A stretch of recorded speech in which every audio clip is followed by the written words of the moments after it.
And 10, Purple Guy. We know that William Afton is the infamous purple guy who was introduced in Fnaf 2 and has subsequently appeared in almost every Fnaf game, with the exception of 4 and 5. We know that William is the one we know as Purple Guy thanks to originally matpat and Game Theory, who suggested that the name William Afton that had appeared in the Silver Eyes novel would be the name of the game killer, since he was the killer in the novels. Lo and behold, come the opening cutscene for Sister Location, we hear William Afton being questioned about his design choices with the baby animatronic, and with a single line we get name confirmation. Those weren't the design choices we were curious about, Mr. Afton, instantly confirming matpat to be correct, and boom, you looking for this? We all got the name of the man we would one day love and hate at the same time, but mostly hate, at least in my case. And a 9, Springtrap. And since we know that William is the purple guy, well, the purple guy that's meant to represent a shadow, we know that William is the character known as Springtrap. We learned this in one of the final Between Night minigames of Fnaf 3, where we see William, after disassembling the animatronics, confronted by the souls of his child victims. However,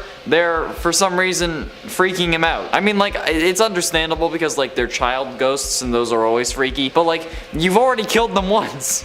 just do it again. And in an attempt to feel more confident, or maybe to scare them away, he hops back into the golden spring-lock Bonnie suit which he used to lure the children away originally. But thanks to a leaky ceiling, the mechanisms holding the robot parts back, known as the spring locks, fail, and William gets shoved full of thousands of tiny little metal bits and robot bits. This is what we came to know as the spring locking. 30 years later, William is somehow still alive and uses the suit to hunt us down during the events of Fnaf 3's main game. And at 8, CEO. We also know for a fact, thanks to the aforementioned Silver Eyes novel and the unreleased Fnaf AR Faz facts, that William Afton was indeed the CEO of Fazbear Entertainment. He also had a partner named Henry in the books, whose first official appearance in the games was in Fnaf 6. Henry's the one who delivered the final speech in that game, and this was proven thanks to the insanity ending, which ends up playing a voice recording that's labeled HRY and then a couple numbers, but HRY meaning Henry. However, as the CEO of Fazbear Entertainment, or at least the co-owner, William had uninhibited access to the entire network of Fazbear locations, which is what made it so easy for him to lure kids away and to know where the best places to kill them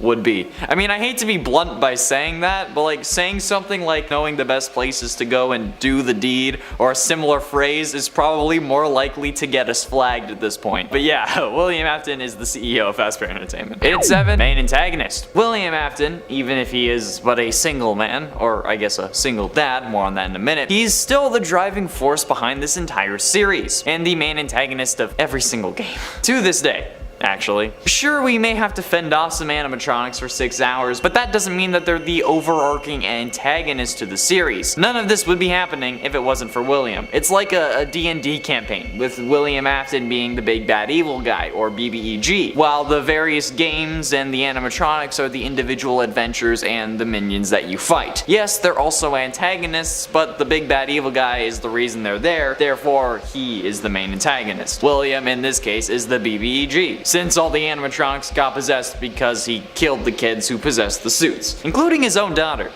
Speaking of which, and 6, family. Afton's family is messy business, with all of his kin meeting some kind of grisly fate. Afton is the first, since he gets spring-locked 30 years before the events of Fnaf 3, but that's game release date-wise first, since in the case of the actual timeline, first up is Elizabeth Afton, who, despite her father's warnings, gets a little too close to her favorite animatronic, which ends up being Baby. However, this causes Baby's killer instinct to activate, resulting in Elizabeth getting grabbed by a giant claw, scooped, and then crushed inside the animatronic, who then she goes on to possess. However, at some point earlier, Afton's wife or baby mama or significant someone ended up dying or going missing or just leaving him. We don't really quite know what. But we can be sure that it isn't pretty, since there seems to be no references to her in any of the game. Crying Child ends up getting killed after his head gets crushed by Fredbear in 1983 and he dies in the hospital. Then William himself gets spring-locked and then burned multiple times, and then Michael gets his innards replaced with innards and turns physically purple and burns to death in the Fnaf 6 fire. There's a lot of fire in these games, and the little arsonist in me loves that. The cops are going to use these videos against me if I'm ever accused of literally anything, and I know it. Halfway through into number 5, parallels. Now, I talked about how William's family suffered as much as they could, perhaps as a way to torture William just as much as his DNA. However, he seems to have quite a few similarities with all of his kids, especially in how his story unfolds. The first and most obvious one is that in the Man in Room 1280, the third story story of the 5th Fazbear Frights book Bunny Call, we see William in a coma after the FNAF 6 fire that was supposed to have killed him. This directly parallels to how Crying Child was in a coma post-bite in FNAF 4. We know that he was in the hospital thanks to the IV, flower, and pill Easter eggs, and the heart monitor that stops at the end of the game. However, William also shares moments with his other kids. Elizabeth ends up getting trapped inside Baby and possesses her. William ends up getting trapped inside Spring Bonnie, and while he doesn't possess it, he does control it just by moving. Since, like how Michael is filled with Ennard and his robotic body, William was filled with the robotic bits of that Springlock suit, and I mean, they're both purple. One is figuratively purple, that being William, but still. And at 4, first victim. Now the topic of who ends up really being the first victim is still debated to this day. However, there are currently 2 possibilities, so I will cover both options. The first, ironically, and the original first victim was the puppet, Charlotte, Henry's daughter. Keep in mind that Henry was William's business partner and co-owner of Fazbear Entertainment, most likely until his daughter died. We thought the puppet was first since, well, they seemingly gave life to the other animatronics, or at least showed them how to control themselves, given that they're just intense human emotion. And the daughter of your business partner seems like a more important kill than some random kid with blonde hair. Speaking of which, the other potential first victim is Chica, Susie, who wasn't in the running until one of Withered Chica's voice lines from Ultimate Custom Night that says, "I was the first. I have seen everything." Which could mean that she was the first victim overall, but it could also simply mean that she was the first of the missing children's incident from 1985 when the original 5 animatronic victims were killed. So currently the general consensus is that Charlotte was the first overall victim and possesses the puppet like we see in the security puppet minigame, and then Susie was the next direct victim in 1985 at what would be the start of the missing children. Getting close to the end in at number 3, Possessed. In the same novel where we learn about what happened to William after the fire, we also learn the reason this man always comes back. It's because he was possessed. The one you should not have killed from Ultimate Custom Night is not just an angry victim, but rather the spirit that's been keeping William alive this whole time in order to watch him suffer. In the book, this kid's name is Andrew, but this possession explains how William is able to survive fire after fire, being locked in a windowless and foodless room for 30 years and being shoved full of millions of robotic parts, and how literally anything that happens cannot cause him to actually die with any form of permanence. Of course, now he's sentient code, which is probably one of the scariest things imaginable, so FNAF is about to become a sci-fi series as we try to erase every instance of him as if he was Zoloft from the MCU. I mean, like, normal sentient robots are terrifying, especially sentient AI, but sentient AI that's literally the consciousness of a serial killer targeting kids is absolutely horrific and unwarranted. And ultimately, in at number 2, had to have connections. William is a clever man, but for some reason this guy still hides the bodies in the worst places. Sure, I don't think cops would initially check animatronics for dead bodies of missing children, but when reports started coming in about them leaking mucus and blood, I think that there would be an investigation. Plus, these animatronics are on display. They're out in front of a crowd on a regular daily basis. One thing goes wrong and everyone ends up seeing your horrible deeds. So in my opinion, we know that William had to be paying someone off. Whether it be the police, the courts, the state, whoever it was. Someone was getting paid to leave him alone. Because cops don't just get reports of robots bleeding where some kids went missing and they never found the bodies of those kids and then just not go investigate. Plus, even if William had cleaned out the animatronics, they would still ask why they were bleeding in the first place.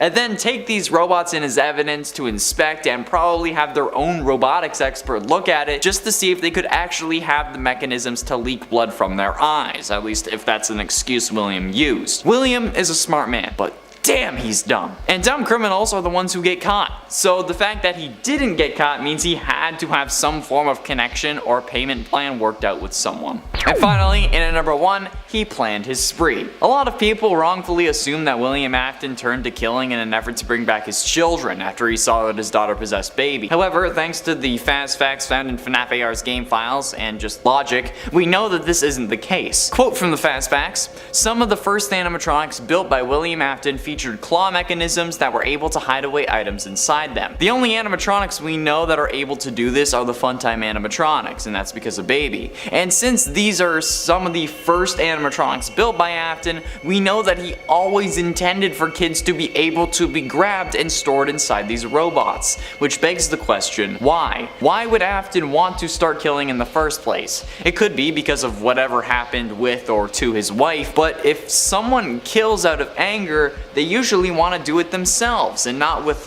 robots who do it for them.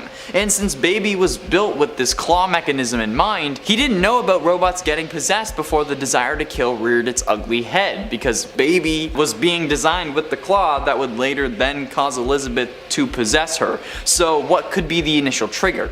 We still don't know. But what we do know is that William Afton had killing in mind way before his kids entered the fray and before he found out about possession. And at 10, kids. Now this one is at the top because I know some people would be mad if it didn't make an appearance at all, however this theory has since been disproven. The idea that Afton started killing because he lost his children seems like a reasonable excuse to go on a killing spree, however we know that he designed the Funtime animatronics with their deadly capabilities in mind, since Elizabeth bites the dust thanks to the Baby animatronic before her brother bites it in 1983, the same year that William kills Charlotte. So the animatronics were designed for killing before the original missing children's incident of 1985. Plus he could have very well killed Charlotte before crying child kicked the animatronic bucket. So it's impossible that William wanted to kill after his kids died or because his kids died, since their deaths are a direct result of him wanting to kill. You don't build robots with giant claws and storage tanks that are the perfect size for a kid and have an animatronic lure them in with ice cream by accident.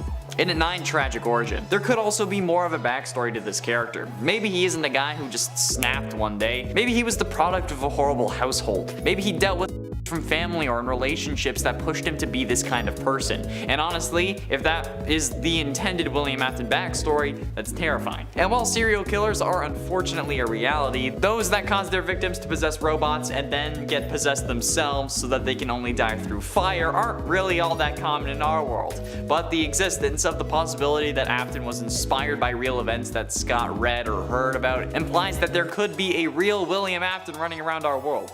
And until Scott gives up his inspiration, if any, we're gonna be terrified about that. And at 8, buyout. This could also be about business, however. William could have wanted to take control over Fazbear Entertainment, and could not have had the money to buy Henry out or activate the shotgun clause in their contract. A shotgun clause being a special provision in a partnership contract used to force a partner to sell their stake in the company or buy out the other partner, basically forcing one of them out of the company. They exchange offers until basically one of them bows out, so that William, in this case, would be alone. William may know that Henry has enough money to reject a shotgun offer and counter, forcing William to leave, so killing the missing kids could have been a way to get Henry to consider leaving. And when that didn't work, he moved on to Henry's daughter Charlotte, who possessed the puppet and made everything more complicated. Or at least he did it to get him to want to leave to begin with. Henry eventually did end up leaving, since we see in FNAF World that Baby kills Henry in that game. And since she was also present in the FNAF 6 location, maybe that story still remains true. And at 7, furry. I've joked multiple times about how Afton must be a furry based on his fascination with animatronic suits, even going so far as to corrupt the Glitch Trap character specifically from FNAF VR and make Vanny wear a bunny suit. But what if it's actually true? I mean, yes, the Security Breach game was called Fury's Rage, but Scott made it a point to clarify that it wasn't Furry's Rage. That seems to me like he doth protest too much. Like, what other explanation is there? Vanny is a new killer, but Afton made her wear a bunny suit which already ties her to him. So what's the point of that if not to actively make a point? The man has a thing for rabbits. I don't know if it was Jessica Rabbit or maybe he ended up watching Space Jam too many times, but Afton has got to be a furry. And this could be the reason that he might have been ostracized and turned into a crazy psychotic killer that targets the same demographic that made fun of him in the first place. Luckily, this guy didn't play Pokemon Diamond, otherwise he'd be too happy to see Lopunny. And at 6, caught. There are plenty of reasons William could have started killing. He's a smart and proficient killer at this point, but have we considered the fact that he wasn't always the killer we know? Everyone has to start somewhere. So what if after doing some form of illegal or killer-like activity, he was caught and then had to take his first human life? He could have found Susie's dog on the street and then been caught by her, thus making him need to kill her too. It goes slightly against the story we've come to think, since we assume that he used her dog as a way to lure her to the back rooms and then put her in the Chica suit, but there has to be something more here that we're missing. He could have been caught by her parents maybe and had to kill them, but realized adults put up too much of a fight. Or maybe he was caught torturing the dog by his wife, who he then had to kill, driving him further down the rabbit hole, pun intended. Everything is a possibility until we know the truth. Halfway through, in at number 5, annoying. Look, I'm gonna give it to you straight. Kids are annoying. I don't care if you are a kid, if you have kids, it doesn't matter, kids are annoying as hell. There are these kids who play soccer in the hallway of my old apartment building who had ruined multiple recordings multiple times when I was working from home. Even when they and their parents are told that they aren't allowed to do that, they still let their kids play in the goddamn hall. Soccer, scooters, any form of ball, basketballs, Nerf guns, you name it, they're using it. Hell, I honestly don't blame William at that point. Hell, if we were to go back into a stay-at-home order and somehow those kids had followed me to my new building and I had to deal with those creatures again, you'll have to start calling me the purple guy, even more than you already do. And now that I've said that, I am obligated to bring back the ongoing joke that I have a feeling this video is going to get used as evidence in any court cases that I'm a part of in the future. Afton could have been pushed to the brink by all the screaming children at Freddy's and then just wanted some goddamn peace and quiet. Then it just escalated from there. But alas, we will never know. Although, this one, I'd understand, buddy. In at 4, deal with the devil. This could be literal or metaphorical. William could literally have made a deal with some form of demon that required him to kill someone or even kill kids specifically. And considering how there are ghosts and how people can be possessed and robots can be possessed, we can't put aside the fact that there might be a devil. Or it could have been a metaphorical deal, knowing that an incident like the missing children's incident would result in the business getting more news coverage, and all the kids who were into horror would want to go there. Because no matter how bad of an idea it would be, I still see comments to this day saying that you would live to go to a Freddy Fazbear location. Even if all the games were true, you would still love to go, so you can die there. Are you serious? Bro. Putting the deep-seated problems of the comment section aside, if Afton made a deal with the devil, it could also be another explanation as to how he was able to survive for so long when he should have died. I mean, I know he was possessed by the one you should not have killed, but maybe he was possessed by them because Lucifer willed it so. Or maybe the devil was just impressed and knew that William would be challenging his throne when he came down. So when he was going to die, Lucifer made sure that he couldn't for a while, to solidify his rule in a sense. Getting close to the end, and at number 3, purple in training. Now, there is another dark idea that came to me that could explain what happens in these games. However unlikely, I still think that it's something worth talking about, or at the very least something my sadistic ass wanted to talk about. What if William was training his kids to be just like him? In a Black Widow red room kind of sense, but instead I guess it would be a purple room? Considering Afton's seemingly lack of remorse about the deaths of those around him, until, I guess, crying child seemingly, I wouldn't put it past Afton to have this kind of training program to make his kids, whether he wanted them or not, to be just like him. Maybe this is what his father did to him, or maybe it's some sort of twisted family tradition, but then they went off the rails and he had to deal with them. I mean, telling your kid not to go near their favorite animatronic when you seemingly made it to look like her and then allowed it to dispense her ice cream seems kinda mega ultra sus to me. Why? Why did you think that would work? Why? Penultimately, in at number 2, payback. The idea of payback has never really been explored, and there's no evidence that this is the reason, and it's all pure speculation, but it's still fun to talk about. What if Susie was the child of someone who did him wrong? Maybe William and his wife were in a car accident and she died, and the one driving was Susie's parents. So he took from them what they took from him, someone he loved, an eye for an eye. Or he could have even mistaked Susie for another child, and Cassidy was the one that he wanted to get revenge on. But they were at the same party, and Susie walked in with Cassidy's parents parents or something.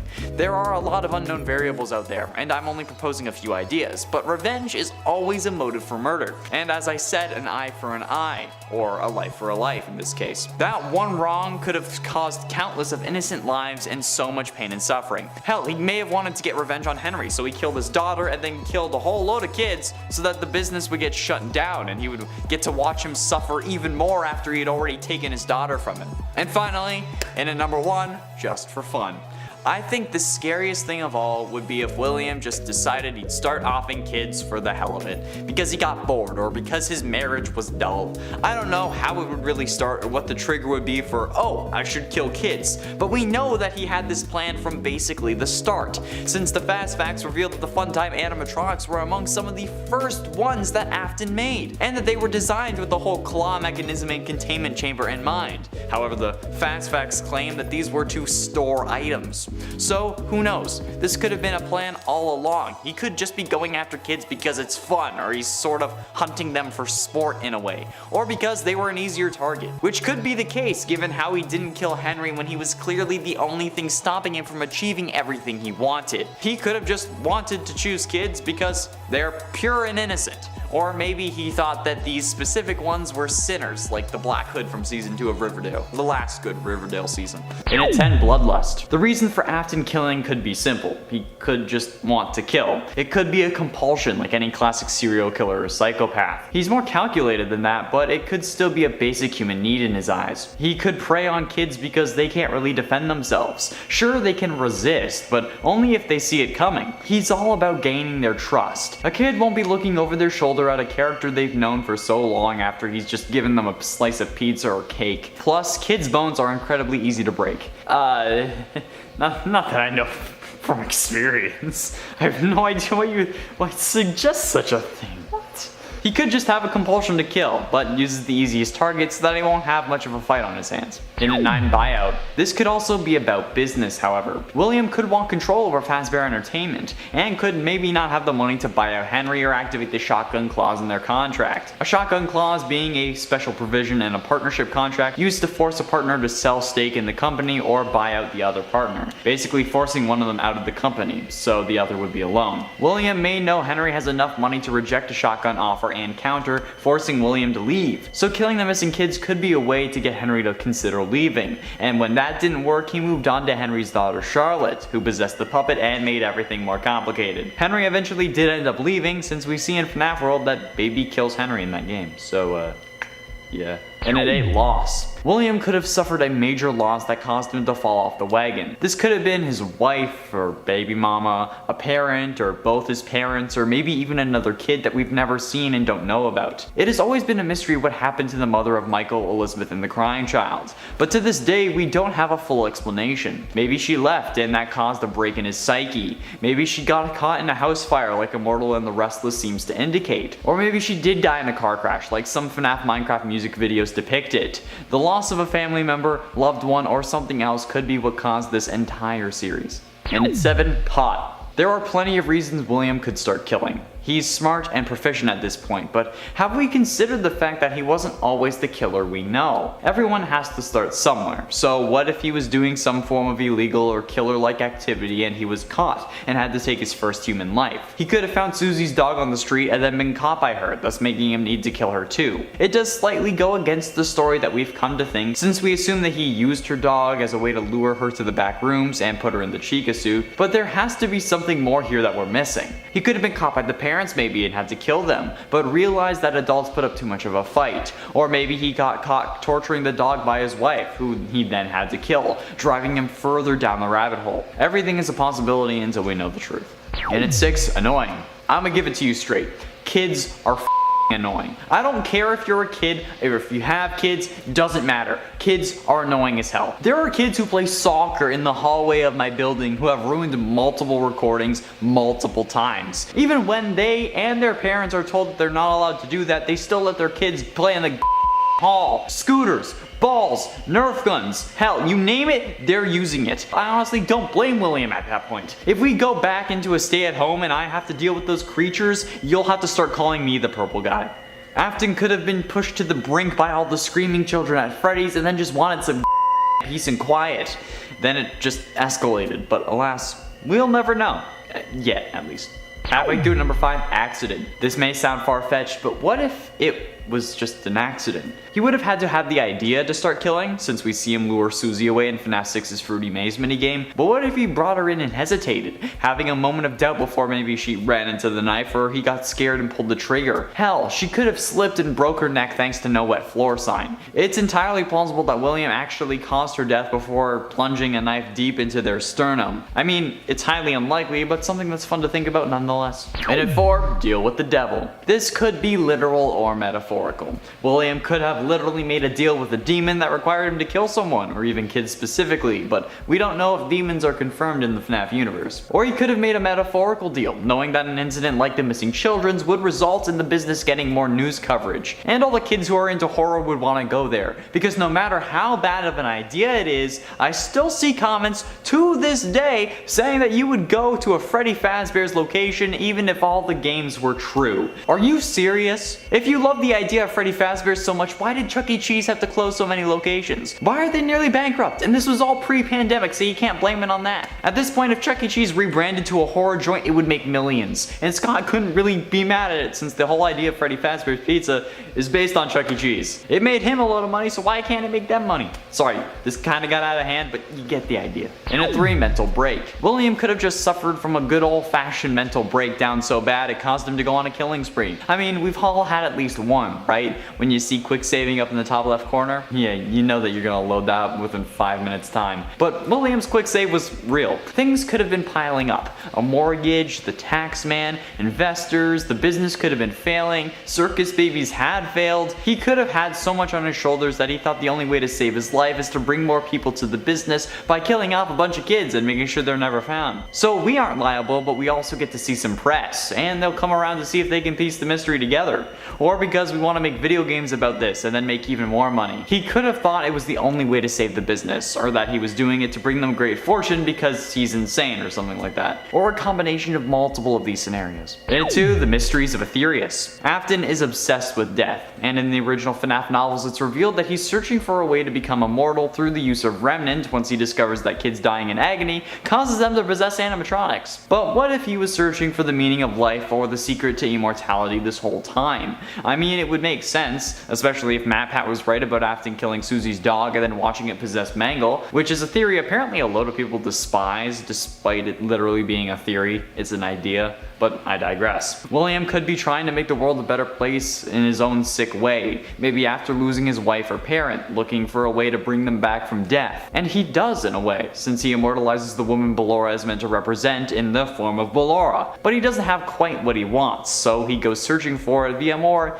intense means. Finally, in at number 1, payback. The idea of payback has never really been explored. There is no evidence that it is the reason, and it's all pure speculation, but what if Susie was the child of someone who did him wrong? Maybe William and his wife were in a car accident and she died, and in the other car was Susie's parents, so he took from them what they took from him, someone he loved. Or it could have been a robbery gone bad, or he could have mistaked Susie for another child, and Cassidy was the one he wanted to get revenge on. But they were at the same party and Susie walked in with Cassidy's parents. There are a lot of unknown variables out there, but I'm only proposing a few ideas. But revenge is always a motive for murder. An eye for an eye, they say, or a life for a life. In this case, the one wrong caused countless of innocent lives and so much pain and suffering. Hell, he may have wanted revenge on Henry, so he killed them to shut down the business so that he could watch him suffer, and when that didn't work, he went for the next best thing.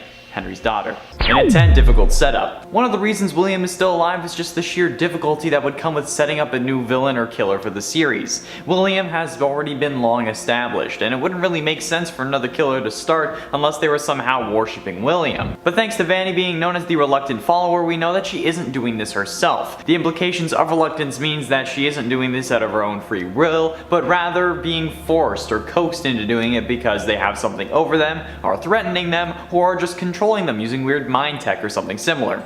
The difficulty in setting up a new villain without William as a starting point would just probably break the lore. And a 9, the arm. The arm shown at the end of the Fnaf Security Breach gameplay trailer has to be William Afton. The purple reflected on the arm as well as the purple throughout the entire trailer all over the Pizzaplex is obviously a connection. Scott doesn't mess around with colors. But the main issue here is, what do we qualify as alive? The memory of the person, if their soul is possessing a game, are they alive? If their consciousness is preserved, are they alive? These things matter when we're talking about a series like this, where Security Breach could very well be one of the games within the Fnaf universe, one that the in-game Scott stand-in created. However, if that is the case, and we consider Afton keeping his consciousness alive inside a video game as him being alive, it will still count. This is very complicated and it all depends on how we define it, so we should probably define it. And at 8, The Man in Room 1280. The Man in Room 1280 is the final story from Bunny Call, the 5th and the original final Fazbear Frights book. It's about a man with severe burns all over his body being in the hospital, being kept alive by the spirit of one of his victims. In this case, a child. The man is clearly meant to represent William, even asking to be brought to the Fazbear Entertainment Distribution Center before he dies, presumably to latch his soul onto a hard drive so he can get scanned into the game and come help wanted. This man is clearly William, and the nurses know what he did. Once he gets to the distribution center, William collapses and explodes into a mass of bone and flesh.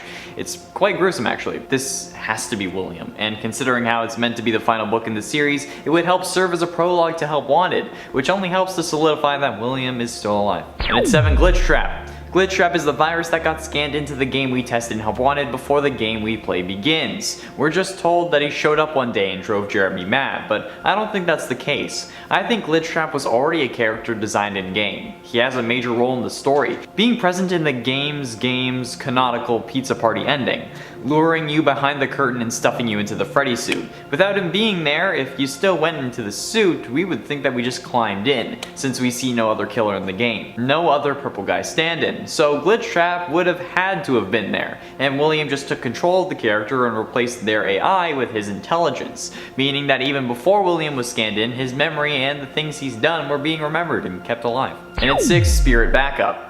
Now that William has created a sort of spirit backup, is it possible that he's now immortal, existing in the realm of the game world? If he leaves, will that part join him, or will it just duplicate itself and release a version of him, like when you copy something off a USB or download something off the internet? Is this a one-time thing, or is there a permanent copy of Afton in these games that destroying will be our next main objective? And before you say that's ridiculous, we're dealing with people possessing video games because they put their soul on a hard drive thanks to extreme agony when dying.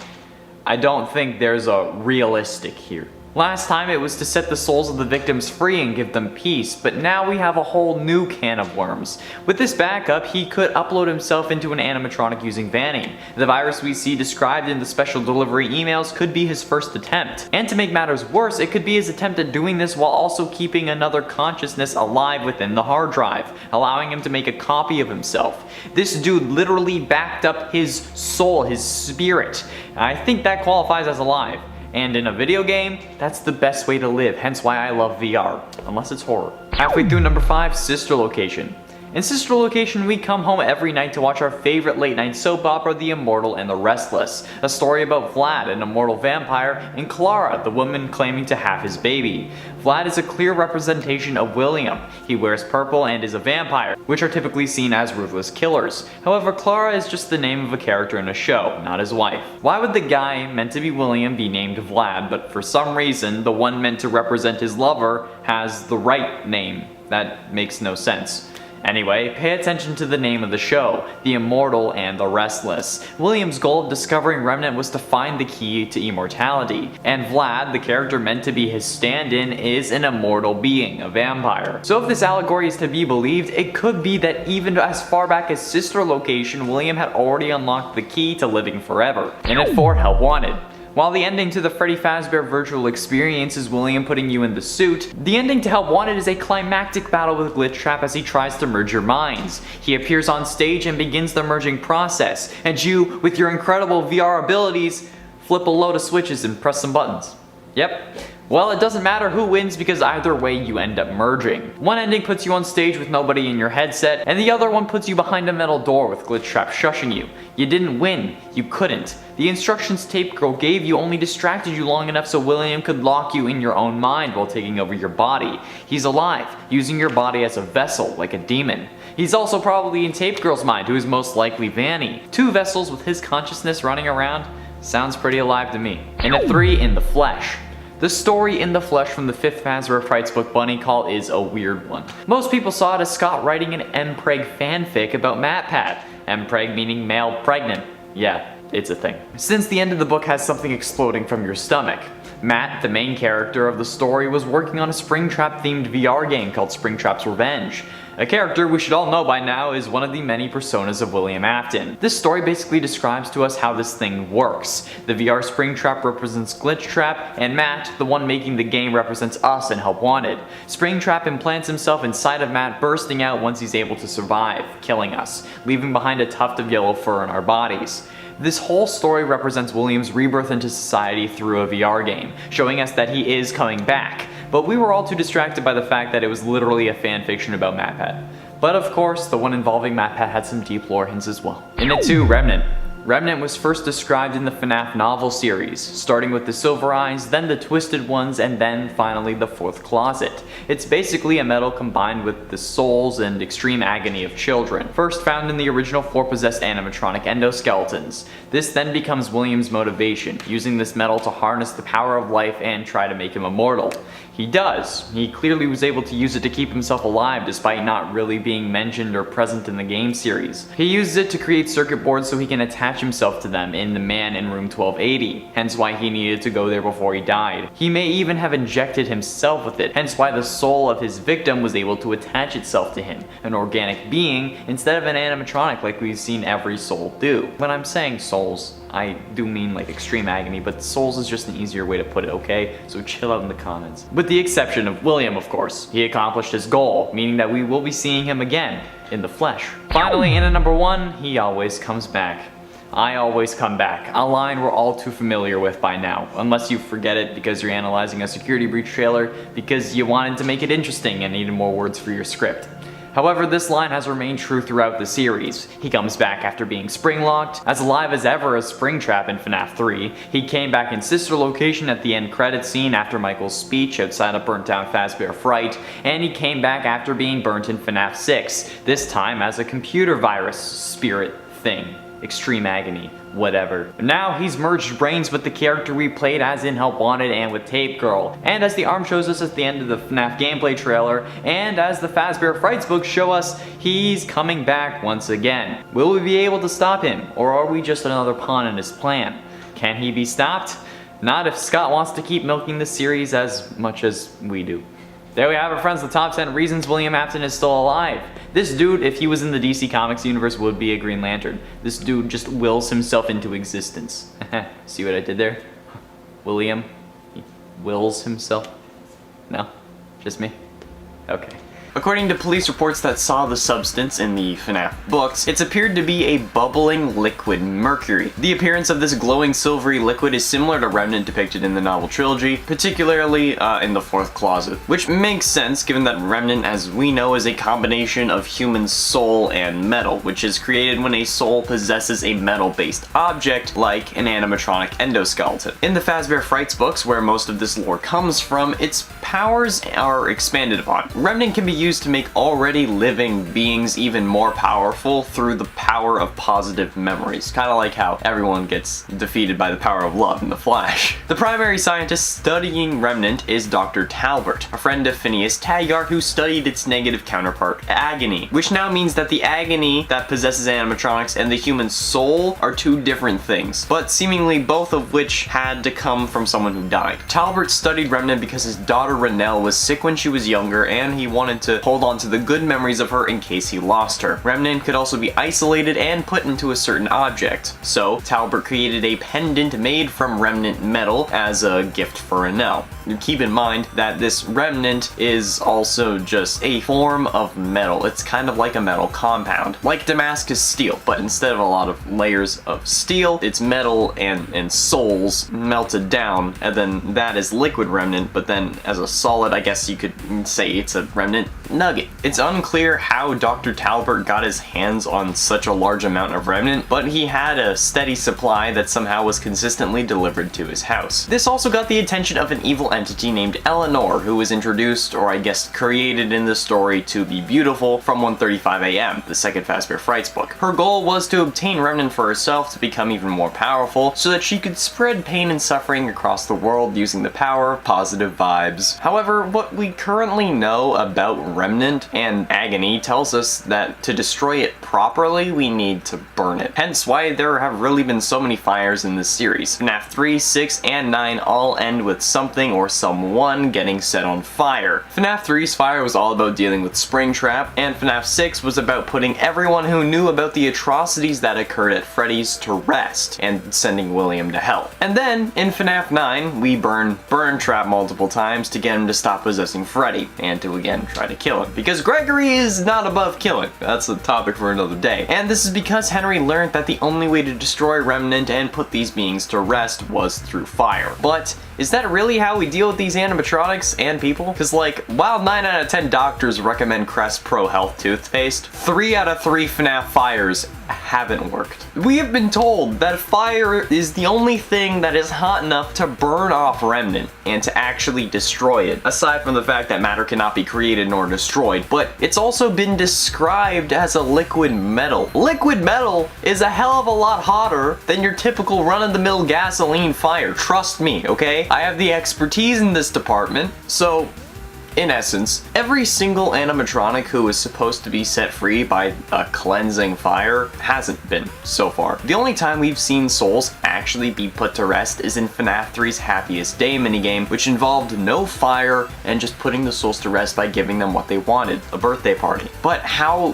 could that be possible? Like, Dr. Talbot wouldn't lie to us. He's researching so his little girl wouldn't die, right? Well, this is where this theory starts to blow your mind. I don't think that Dr. Talbot, as described in the Fnaf Fazbear Frights books, is a real person. Or rather, I don't think that Dr. Talbot is truly his name. Let's think about it. Who else do we know with a daughter in a compromising position who would have an endless flow of remnant from an undisclosed source and a close personal friend working as his opposite? That's right, ladies and gentlemen, William frickin' Afton. William Afton, my friends, is the true identity of Dr. Talbot. William is no stranger to using aliases either. Remember Dave Miller from the Silver Eyes? Exactly. And this connection only gets stronger the more you look at it. See, Talbot's daughter ends up being impersonated by Eleanor, who in the Fazbear Frights books is, like, described to be Baby. She's described as basically Baby, just with a longer neck. So both daughters in this scenario also end up becoming Baby at some point. Renelle through being impersonated, and Elizabeth when she possessed Baby through, you guessed it, Remnant. And Talbot and Eleanor are attacked by the Stitch Wraith.